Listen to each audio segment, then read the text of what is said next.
সিনেমাতে আমরা দেখতে পাই একটা বাদশা তার সিপাহীদের নিয়ে একটা ড্রাগনের পিছু নিচ্ছে এবং পিছু নিতে নিতে তারা ড্রাগনের গুহাতে ঢুকে পড়ে। আর গুহার ভেতরে যাওয়ার পরে বাদশা ডিমের মতো কোন একটা জিনিসকে খুব গুরুত্ব সহকারে দেখছিল। আর ঠিক ওই সময় ড্রাগনটি ওদের সবার উপরে এসে আগুন দিয়ে হামলা করে এবং এক এক করে ড্রাগনটি বাদশাহর সকল সিপাহীদের পুড়িয়ে মেরে ফেলে। তো এমন একটা পর্যায়ে চলে যায় যখন বাদশা শুধুমাত্র একা জীবিত ছিল, তো বাদশার বাঁচার আর কোনো আশাই নেই। তো তখন বাদশা পারে কি ড্রাগনটির কাছে তার জীবন ভিক্ষা প্লাস এই গরিব রাজার রাজকন্যা। আর আজকে তার জন্য অনেক ধনী একটা রাজ্য থেকে বিয়ের সম্বন্ধ এসেছে। তো এর জন্য ওর বাবা অনেক খুশি। সে মনে করছে ওই ধনী রাজ্যের সাথে যদি তার মেয়ের বিয়ে হয় তাহলে তাদের রাজ্যের চেহারা হয়তো বদলে যেতে পারে। কিন্তু রাজকন্যা তো এই বিয়েতে সহজে রাজি হতে চাচ্ছে না। তবে তারপরেও নিজের রাজত্বের কথা, সাধারণ মানুষদের কথা ভেবে সেই বিয়ের প্রস্তাবে রাজি হয়ে যায়। তো যাই হোক, বিয়ের আয়োজনের জন্য মেয়ে পক্ষের লোকজন করে কি ওই ছেলে পক্ষের রাজ্যের উদ্দেশ্যে রওনা হয় নৌকা যোগে। এবং তারা যখন ওই বড়লোক রাজ্যের কাছাকাছি এসে যায় তখন তারা একটা সমুদ্রের ঝড়ের মধ্যে পড়ে এবং কুয়াশার মধ্যে অনেক ড্রাগনের মনে করো মূর্তি দেখতে পায়, যেগুলো দেখে মনে হচ্ছে যে হাজার হাজার বছরের পুরনো কোনো মূর্তি টুর্তি আর কি। তবে ওখানে ওদের কোনো সমস্যা হয় না, ওরা সবাই মিলে ফাইনালি সেই বড়লোক রাজ্যে ঢুকে পড়ে। তো এই বড়লোক রাজ্যে এসে এলোডির খুবই ভালো লাগে এবং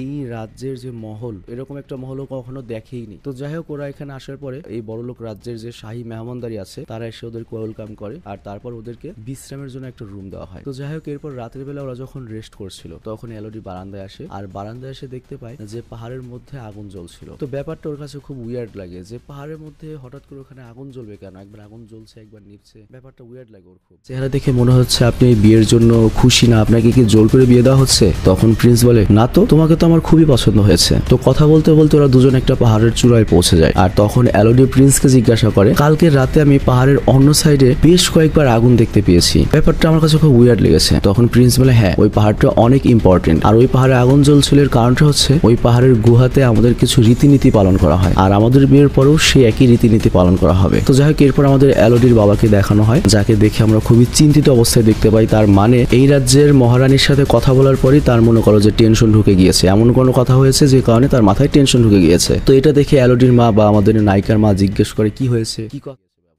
এরপর এলোডির মা তার দুই মেয়ের কাছে আসে এবং বলে আমি যতদূর বুঝতে পারলাম খুব খারাপ কিছু হতে চলেছে, তাড়াতাড়ি আমাদের এখান থেকে পালাতে হবে। আর কিন্তু তখন ওর বাবা চলে আসে আর ওর বাবা এসে ওর মাকে সেখান থেকে নিয়ে যায়। মানে ওর বাবা চায় না যে ওরা এখান থেকে পালাক, মানে ওর বাবা হয়তো কিছু লুকাচ্ছে। আর এর পরের দিন আমরা প্রিন্সের সাথে এলোডির বিয়ে দেখতে পাই আর তারপরে এলোডি করে কি প্রিন্সের সাথে ওই পাহাড়ের দিকে যায় যেখানে 2 দিন আগে এলোডি আগুন দেখেছিল। আর তাছাড়া এলোডিকে তো আগেই প্রিন্স বলেছে যে বিয়ের পর সেখানে কিছু আমাদের ধর্মীয় নিয়মকানুন পালন করতে হয়, রীতিনীতি পালন করতে হয়। তো এরপর প্রিন্স আর এলোডি যখন ওই গুহায় পৌঁছায় আমরা দেখতে পাই এই রাজ্যের বেশ কিছু লোকজন বা পুরোহিতরা মুখোশ পরে আগে সেখানে অবস্থিত ছিল ওদের জন্য। আর ওরা তখন এলোডিকে বলে যে এই পাহাড়ের ভেতরে একটা ড্রাগন থাকে যেটা 100 বছর আগে আমাদের এই পুরো রাজ্যকে ধ্বংস করে দিয়েছিল। আর তখন আমাদের রাজা একদিন ঠিক করে যে এই ড্রাগনের সাথে সে লড়বে আর তাই সেই গুহাতে এসেছিল ওই ড্রাগনের সাথে লড়াই করার জন্য। বাট ওই ড্রাগনটা ছিল খুবই শক্তিশালী এবং ভয়ঙ্কর এবং কেউ তার সাথে জিততে পারেনি, এমনকি আমাদের বাদশাও জিততে পারেনি। আর তখন আমাদের রাজার সাথে ওই ড্রাগনের একটা ডিল হয়। ডিলটা ছিল হচ্ছে প্রতি বছর এই রাজবংশের 3 জন মেয়েকে এই ড্রাগনের কাছে বলি দিতে হবে। আর এই ডিলের পর থেকে ওই ড্রাগনটি কখনোই আর এই রাজ্যে হামলা করেনি এবং ওই দিনের পর থেকে আজ পর্যন্ত আমরা এই রীতিটা পালন করে আসছি। আর তখনই রানী করে কি এলোডির হাতের মাঝখানে কাটে এবং তার ছেলের হাতের মাঝখানেও কাটে। এলোডি বেচারির জ্ঞান হারিয়ে যায় আর যখন ওর জ্ঞান ফিরে আসে তখন ও চিৎকার চেঁচামেচি করা শুরু করে দেয় আর ওর চিৎকার গিয়ে পৌঁছায় হচ্ছে সেই ড্রাগনের কানে আর ড্রাগনের ঘুমটা ভেঙে যায়। কিন্তু এরকম একটা বিপদে এলোডি যখন চিৎকার করছিল ওকে সাহায্য করার জন্য কেউ তো ছিল না, এমনকি আশেপাশে কোনো মনে করো যে আশার আলো নেই। তো তখনও উপরের দিকে উঠতে চড়া শুরু করে কিন্তু জায়গাটা অনেক পিচ্ছিল ছিল যে কারণে ও বারবার নিচের দিকে পড়ে যাচ্ছিল। আর তখনই এলোডি খেয়াল করে যে এই জায়গাতে অনেক মেয়েদের জিনিসপত্র পড়ে রয়েছে, যেমন কানের দুল, পায়ের পায়েল, ড্রেসের অংশ, অনেক কিছু। আর তারপরে এলোডি খেয়াল করে যে ওখানে আগুনের মতো কিছু জ্বলছে আর এগিয়ে কাছে গেলে দেখতে পায় যে কিছু পোকামাকড়ের শরীরে আগুন লেগে গিয়েছে এবং ওগুলো আগুনে পুড়ে মরছে। আর এই আগুনটা এসেছে হচ্ছে ড্রাগনের মুখ থেকে। তো এই প্রথমবারের মতো ড্রাগন দেখে এলোডি তো অনেক বেশি ভয় পেয়ে যায়। আর তখন ড্রাগনটি এলোডিকে জিজ্ঞাসা করে তোমার নাম কি? তো এলোডি তখন ওর নিজের নাম বলে আর ড্রাগন তখন বলে তুমি এখানে একটা চুক্তির কারণে এসেছো আর এর বদলে আমি আজকে তোমাকে মেরে ফেলবো আর তোমার শরীর থেকে আমি এই শাহী বংশের রক্তের গন্ধ পাচ্ছি যেটা আমার সবচেয়ে অপ্রিয়, আর কাছে আসো, আমি এই ধরনের কষ্ট। তো এলোডির জায়গায় তুমি থাকলে তোমার উচিত ছিল সবকিছু খুলে খালি ওইটা থাকলেই হয়েছে, যান বাঁচান ফরজ ভাই। তো যাই হোক, এলোডি কিন্তু মোটেও হার মানছিল না, যে কোনো মূল্যে ওকে এখান থেকে বেরোতে হবে, পালাতেই হবে। আর তারপরও করে কি এই পুরো জায়গাটাকে এক্সপ্লোর করা শুরু করে আর একটু এগুলেও দেখতে পায় সেখানে নীল নীল আলো দেখা যাচ্ছে। তো ওই আলোর পিছু করতে করতে ও যখন সামনে যাও দেখতে পায় এই আলোগুলো একটা গাছ থেকে বের হচ্ছিল, কিন্তু যখনই ওই গাছটির কাছে যায় তার সামনে অনেক বড় একটা খাদ চলে আসে। তো পেছনে ড্রাগন, সামনে খাদ, তার মানে দুই দিকেই মরণ। তো ওকে এখন যে কোনো একটা কিছু দ্রুত ডিসাইড করতে হবে। তো ও তখন সিদ্ধান্ত নেয় যে আমি এখান থেকে লাফ দেবো, কিন্তু এই সিদ্ধান্তটা একটা ভুল সিদ্ধান্ত ছিল, কারণ অতখানি লাফ দেওয়ার পক্ষে যাওয়া পসিবল ছিল না। তো যখন লাফ দেওয়া প্রায় খাদের ভেতর পড়েই যাচ্ছিল, কিন্তু তখনও করে ওর হাতে যে চাকু রয়েছে সেটার সাহায্যে উপরের দিকে উঠতে উঠতে খাদের অপর প্রান্তে চলে আসে একেবারে ভাগ্য গুণে। আর এরপর যে নীল আলোগুলো বের হচ্ছিল ওখানে যখন ও যায়, ও দেখতে পায় যে ওগুলো মূলত ছোট ছোট এক ধরনের পোকা ছিল যেগুলো শরীর থেকে নীল আলো বের হচ্ছিল। তো এরপর এলোডি যেটা করে, ওর কাপড় ছেড়ে ছোট্ট একটা ব্যাগের মতো তৈরি করে এবং ওখানে বেশ কিছু পোকা ঢুকিয়ে দেয় যাতে এগুলো একটা টর্চ লাইটের মতো কাজ করে। মানে বুঝতেই পারছো এই অন্ধকারে আলো আমার কাছে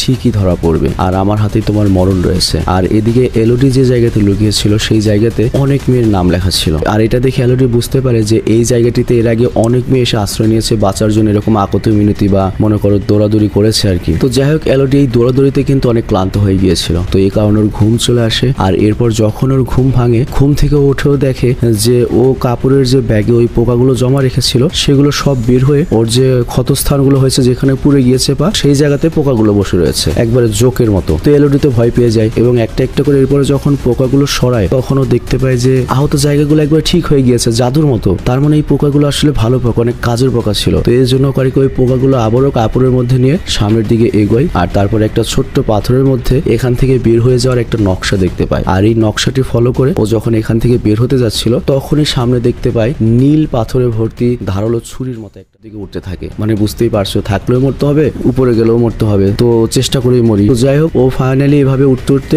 বের হওয়ার রাস্তা পেয়ে যায়, কিন্তু যে জায়গাটিতেও পৌঁছায় সেই জায়গাটি আরো ভয়ানক ছিল, কারণ ও এখন বিশাল পাহাড়ের মাঝের একটা ছোট্ট ফোকরের মধ্যে ছিল। মানে দৃশ্যটা দেখে বুঝতেই পারছো কেমন একটা জায়গা যেখান থেকে নিচে নামার কোনো রাস্তাই নেই। তো তখন ওর মনে রাগে দুঃখে কান্না চলে আসছিল, ও চিৎকার করছিল কিন্তু ওর আওয়াজ বেশি দূর যাচ্ছিল না। কিন্তু তখনও ঘোড়া দৌড়ানোর আওয়াজ পায়, আর ঘোড়া দৌড়ানোর আওয়াজ যখন পায় ওর মনে আশার আলো জাগে যে হয়তো কেউ ওখানে রয়েছে। বাট তার আগেই ড্রাগন সেখানে চলে আসে, বা ড্রাগনটি আবার ওকে হামলা করার আগেই ও আবারও গুহার ভেতরে চলে আসে। আর তারপর ড্রাগনটি আবার ওকে বলে তুমি যতই পালানোর চেষ্টা করো না কেন এখান থেকে কেউ আজ পর্যন্ত পালিয়ে বেঁচে যেতে পারেনি, আর তোমারও সেই একই পরিণতি হবে। তো ড্রাগন যখন কথা বলছিল তখনই হঠাৎ করে এলোডি করে কি নিচে থেকে ওর বাবার আওয়াজ শুনতে পায়। তো এই আওয়াজ শুনে ড্রাগনও করে কি ওপর থেকে আবার নিচে এলোডির বাবার কাছে, হঠাৎ করে এলোডি করে কি নিচে থেকে ওর বাবার আওয়াজ শুনতে পায়। তো এই আওয়াজ শুনে ড্রাগনও করে কি ওপর থেকে আবার নিচে এলোডির বাবার কাছে যাওয়া শুরু করে। আর ওদিকে এলোডিও করে কি তার বাবার কাছে যাওয়ার জন্য নিচের দিকে নামে। আর নিচে যেতে যেতে এলোডি দেখতে পায় যে ওখানে অনেক রকমের সোনাদানা সহকারে ড্রাগনের 3টা ডিমের ভাঙা অংশ রয়েছে। আর এখানে সে একটা কাহিনীও দেখতে পায় যেটা 100 বছরের পুরনো কাহিনী। আর ও বুঝতে পারে যে আসল কাহিনীটা এখানে কি। অ্যাকচুয়ালি রানী যে ওদের গল্পটা শুনিয়েছিল তার অর্ধেক গল্প সত্য ছিল, অর্ধেক গল্প মিথ্যা ছিল। এই ড্রাগন মূলত মানুষদের উপর কখনো অত্যাচার করতো না, কিন্তু বাদশাহ মূলত এই ড্রাগনকে মারার জন্য 100 বছর আগে এই গুহায় এসেছিল। আর তখন সেই ড্রাগনের 3টা ডিম দেখতে পেয়েছিল যার ভেতর থেকে 3টা ড্রাগন বের হচ্ছিল। আর তখন রাজা কারিকে ওই 3টা ড্রাগনের বাচ্চাকে মেরে ফেলেছিল। আর সেটার প্রতিশোধে আজ পর্যন্ত ড্রাগন এই রাজাদের বংশধরদের কাছ থেকে নিচ্ছে। কিন্তু এই রাজারা টেকনিক খাটিয়ে কি করছে, ওদের রক্ত অন্য একজনের শরীরে ঢুকের সামনে, তাহলে আমি তোর পরিবার এবং তোর রাজ্যকে শান্তিতে থাকতে দেব। আর এরপর কাহিনী আবার বর্তমানে আসে যেখানে এলোডির বাবা এলোডিকে আবার আওয়াজ দেয়। আর তখনই এলোডির বাবার কাছে ড্রাগন চলে আসে। আর তখন সে ড্রাগনকে বলে আমি আমার মেয়েকে নিতে এসেছি, আর এর জন্য তোমার সাথে যদি আমাকে লড়াই করতে হয় আমি তাও করব, আমি লড়াই করার জন্য প্রস্তুত। বাট তখন ড্রাগন বলে ঠিক আছে তাহলে তুমি তোমার মেয়েকে ডাকো। আর তখন এলোডির বাবা করে কি চিৎকার করে তার মেয়েকে বলে এলোডি তুই কিন্তু ভুলেও এখানে আসবি না। তো এটা শুনে ড্রাগনের অনেক রাগ হয়। আর এরপর ড্রাগনটি যখন তার একটা নখ এলোডির বাবার গলায় ঢুকিয়ে দেয় তখন এলোডি তার নিজের বাবার এই অবস্থা দেখে তার মুখ আর আটকে রাখতে পারে না, সে চিৎকার করে ফেলে। আর এটাতে ড্রাগনের মনোযোগ সরে যায় এবং ড্রাগনটি তখন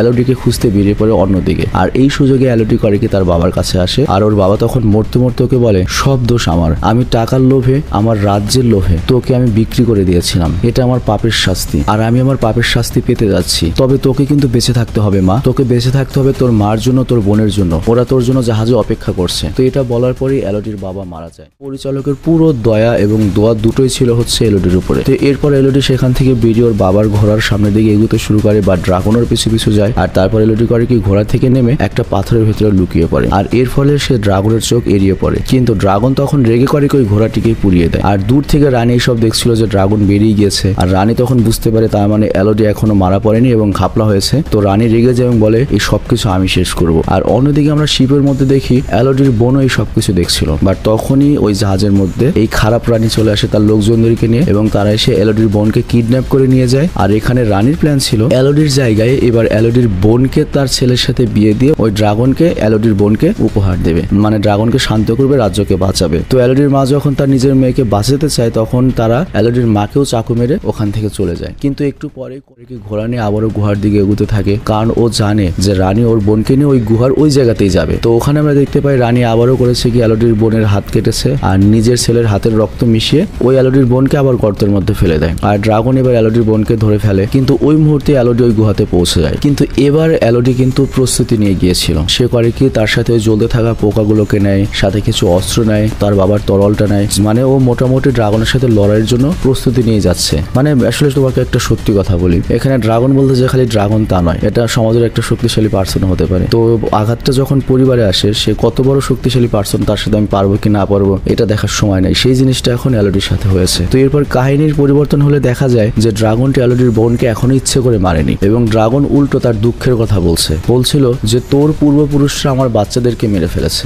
আর তার জন্য আমি তোদের বংশের মেয়ে। তুমি কি জানো আমাদেরকে মিথ্যা বলা হয়েছে? ওরা আমাদেরকে বলেছিল যে তুমি ওদের রাজ্য নষ্ট করে ফেলেছো আর এর জন্য ওরা এমনটা বলে দেয় তোমাকে ঠান্ডা রাখার জন্য, কিন্তু ওরা তোমার ডিম ভেঙেছিল, তোমার বাচ্চাদেরকে মেরে ফেলেছিল, তার জন্য তুমি এগুলো করছো। কিন্তু ড্রাগন তখন বলে যাই হোক না কেন, কিন্তু আমার বাচ্চাদের তো তোদের পূর্বপুরুষরাই তো মেরেছিল তাই না, এর জন্য আমি তোদেরকে মেরে এর প্রতিশোধ নেব। কিন্তু এলোডি তখন বলে আমাদের সাথে ওদের কোনো রক্ত সম্পর্ক নেই, আমরা ওদের কোনো বাচ্চা কাচ্চাই নই। কিন্তু ড্রাগন ওর কথা না শুনেই মানে কথা শেষ করতে না দিয়ে আগুন দিয়ে হামলা করে দেয়। আর এরপর এলোডি গিয়ে পানির মধ্যে পড়ে এবং ওর শ্বাস হলে অনেক ব্যথা করতে থাকে, মানে ড্রাগন ওকে অনেক আহত করে ফেলেছে। আর এরপর ড্রাগন ওকে আবারও ধরে নখ দিয়ে অনেক আহত করে, আর তখন এলোডি আর সহ্য করতে পারে না। কিন্তু এলোডির কাছে এবার একটা তরল ছিল, আর তখন এলোডি নিজেকে বাঁচানোর জন্য তার তরল দিয়ে ড্রাগনের চোখে হামলা করে দেয়। তো এর ফলে যেটা হয় ড্রাগনের রাগ আরো বেড়ে যায় এবং ওই ড্রাগনটি এলোডিকে দূরে ফেলে দেয় আর তারপর ওকে আগুন দিয়ে জ্বালিয়ে দেওয়ার চেষ্টা করে। কিন্তু উল্টো যেটা হয় আগুনটা পাথরে ধাক্কা লেগে উল্টো ড্রাগনের মুখটাই পুড়ে যায়, মানে ড্রাগনের ভেতর থেকে যে আগুন বের হয় ড্রাগনের ভেতর সাইডটা তো ওইভাবে তৈরি যে আগুন সহ্য করতে পারবে, বাট বাইরের সাইডটা তো এরকম নয়। তো এর ফলে যেটা হয় ড্রাগন চাষ করছে আর মরছি আমাদের মতো নির্দোষ মেয়েরা। আর তুমিও কি ভালো কাজ করেছো, তুমি তো শত শত নির্দোষ নিরীহ বাচ্চাদের মেরেছো, তুমি ওদের চেয়ে আরো বেশি জঘন্য। তো এই কথা শোনার পরে ড্রাগন নিজেই খুব অনুতপ্ত হয়ে যায় এবং ড্রাগন বলে তুমি ঠিকই বলেছো, আমি ওদের চেয়ে আরো বেশি খারাপ আর এটার শাস্তি আমি পেতে চাই, তুমি এক কাজ করো আমাকে মেরে ফেলো। কিন্তু এলোডি বলে তোমাকে তো মেরে ফেলবো না, যাদের জন্য এই নির্দোষ মেয়েদের জীবন গিয়েছে তাদের শাস্তি তোমার দিতে হবে। তো এরপর এলোডি করে কি ওই ছোট ছোট পোকাগুলোকে এনে ড্রাগনের ক্ষতস্থানে লাগিয়ে দেয়, আর এর ফলে যেটা হয় ড্রাগন আস্তে আস্তে সুস্থ হতে থাকে। আর বুঝতে পারছো ড্রাগন এবার কাদের উপর প্রতিশোধ নেবে। তো যাই হোক আমরা দেখতে পাই এরপর এলোডি যখন ওই রাজ্যে পৌঁছায় আমরা দেখতে পাই ওরা তো প্রতি বছর 3টা মেয়েকে কোরবান দেয়। তো প্রথমটা এলোডি ছিল, দ্বিতীয়টা ছিল এলোডির বোন, আর তৃতীয় আরেকটা মেয়েকে ওরা ম্যানেজ করে নিয়ে এসেছে এবং ওর সাথেও বিয়ে দিচ্ছে আর একটু পরে ড্রাগনের কাছে ফেলে দেবে। বাট এলোডি সেখানে গিয়ে দ্রুত ওই মেয়েটিকে এখান থেকে পালাতে বলে এবং এখানে যত সাধারণ মানুষ ছিল মানে এলোডি বলে যারা এই রাজবংশের নও, এই রাজের বংশের রক্তের সাথে সম্পর্ক নেই, তারা এখন এখান থেকে পালাও। কিন্তু মহারানী তখন বলে তোর কি মনে হয় তুই ড্রাগনের কাছ থেকে পালিয়ে বেঁচে এসেছিস, সেজন্য তুই আমাদেরকে ভয় দেখাবি, আমাদের সৈন্য সামন্তের সাথে পারবি, তুই কি করতে পারবি?